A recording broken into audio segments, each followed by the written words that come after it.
Hey guys, welcome back to Sapper Steel Forge. Once again, we got something interesting going on here. So if y'all remember the Frontier knife we did, and that was a ton of fun, well, the guy ordered a second one. He wanted a little bit smaller one. So what I was going to do this time was just show y'all the focusing on the handle making, because I was doing something really different. I'd gone on the internet, because he didn't want it to exactly look like the movie one this time, just a Frontier style knife.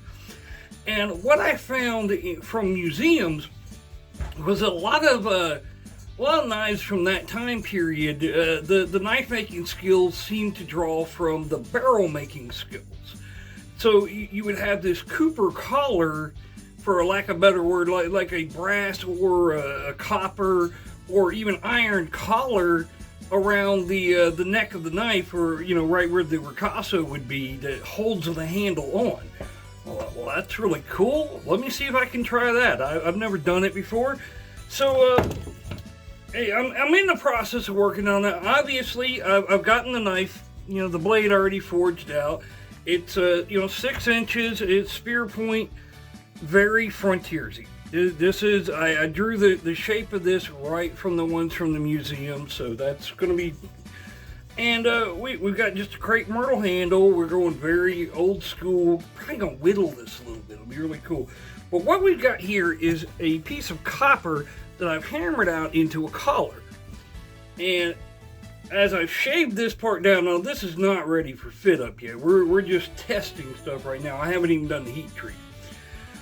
But basically, the handle itself is slotted, very much like the last one was. Now, you see, we've got a pinhole because I like to be safe. I definitely want the knife to be strong, and I don't know how good this collar thing works. People back then made it work, but they did a lot. Now, this is my first time doing it, so we're going to be using epoxy, we're going to be using a pin, but we are going to do the collar. So what we do is we slide the collar on, and then basically just drive this down into the collar, and you see it starts to pinch it against the wood. So do that, pin it, and it should be a very strong hold from what I can tell, because it's very difficult to get that in there. Which brought us to a video within a video. Because while this seems to be an intro for the Frontiers knife, it's actually not, where it's going to share it. I need a tool. To drive this in safely, I don't want to use one of my metal hammers, because that could damage the blade, that could damage the wood. So, I need a wood mallet. Don't currently have one. So, that's what we're going to fix in this video. We're just going to make a quick, easy one, right?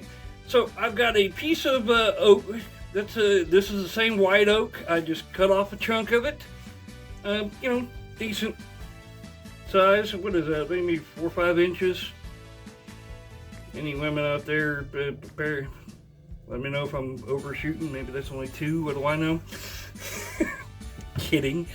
And I've got a crepe myrtle stick.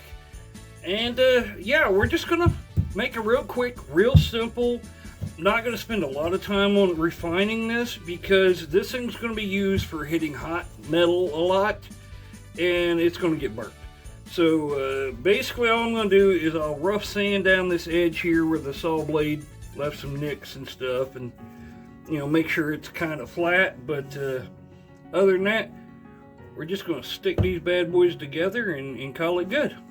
Alright, so we're a little bit into it. I didn't show y'all me drilling it, because I'm sure y'all know what drilling looks like, and also I thought I might screw it up, and I didn't want evidence of that. But so I just used a paddle bit and drill down in there. It's about 2 knuckles deep, and I cut off a piece of the crepe myrtle stick, which crepe myrtle's really good. It's a hard wood. So now all I'm going to do is take and shave this down so that it fits in here. And you know what? Just for the sake of it, well, no, I'm not. I was about to tell y'all I was going to try and do it the old-fashioned way with a draw knife, because I've made a draw knife lately, but I got stuff to do today. I really don't have time for that. So I'm just going to take it to the sander, and we're going to sand it down the head of it just enough to fit in there nice and tight. And then I'll show you how we're going to wedge it, and that'll be that.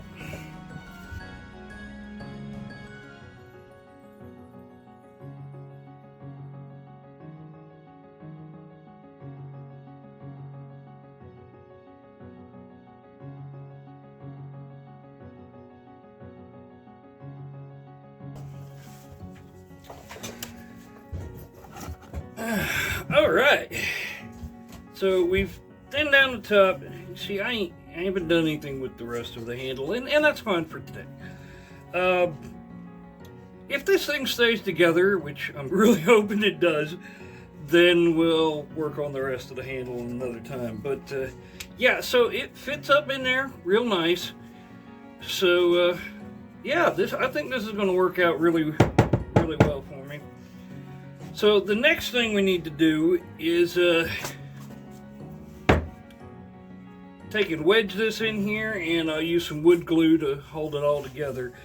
So, you know, we're living by the blacksmith's adage, you know, you need a tool, you make a tool.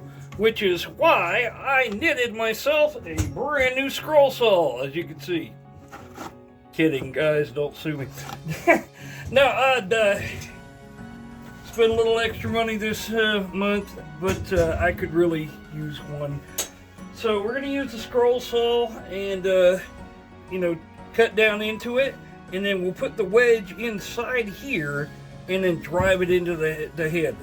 And yeah, I learned that from some of the woodworkers on TikTok, so thank you guys. Also, y'all are insane, and I'd love to buy you a pint.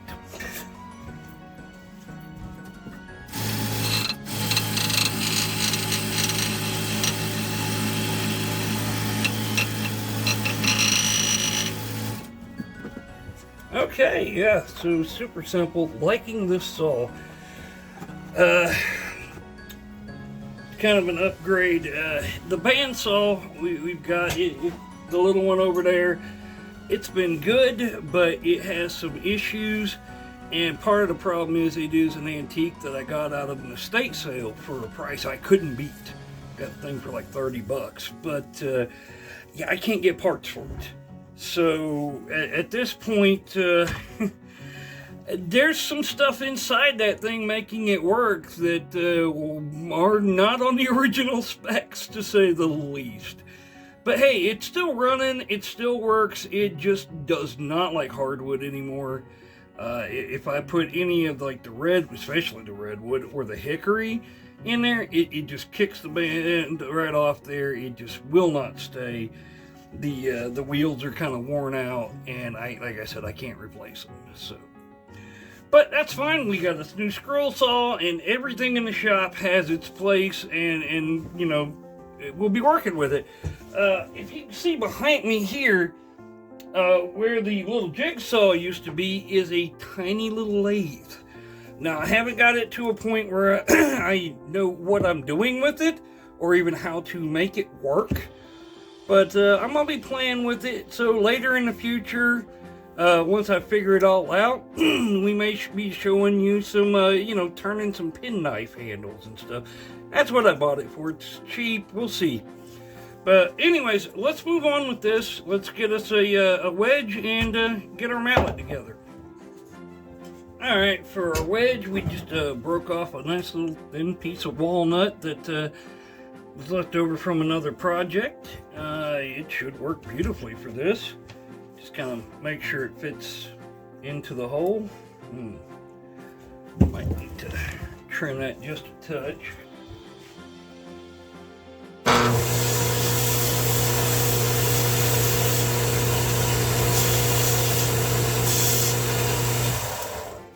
There we go. Definitely want to make sure it fits. Yeah. Okay. So, said it. I've seen this on TikTok, so we're gonna see if I can make it work. But basically, what they did was take and wedge this, and then drive it into there, and then it's wedged on the inside. So, yeah, No reason that shouldn't work, and hey, those guys seem knowledgeable. Let's give it a try.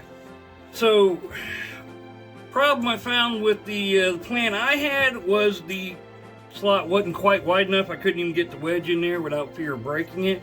So I just took it over to the table saw and, excuse me, I just widened that up so that the wedge fits in there now. Not all the way, obviously. You want it to open up as it goes. But, yeah, this looks like it's gonna work out nicely. The handle doesn't fit down in there anymore, so I'm just gonna take this little scrap of wood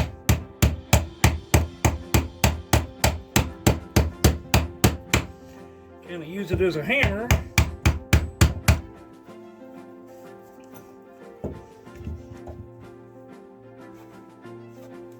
What can I say? Those TikTok guys know what the crap they're doing. So, yeah, I can't pull that apart. So, there you have it, guys. Quick and easy if you need a wood mallet. Those TikTok guys really know what they're doing.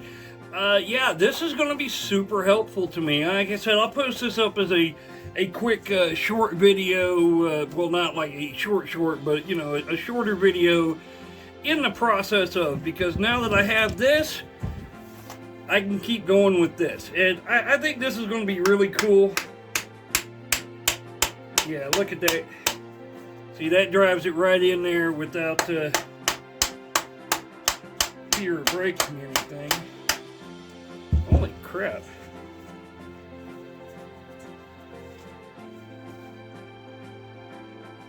That is really solid.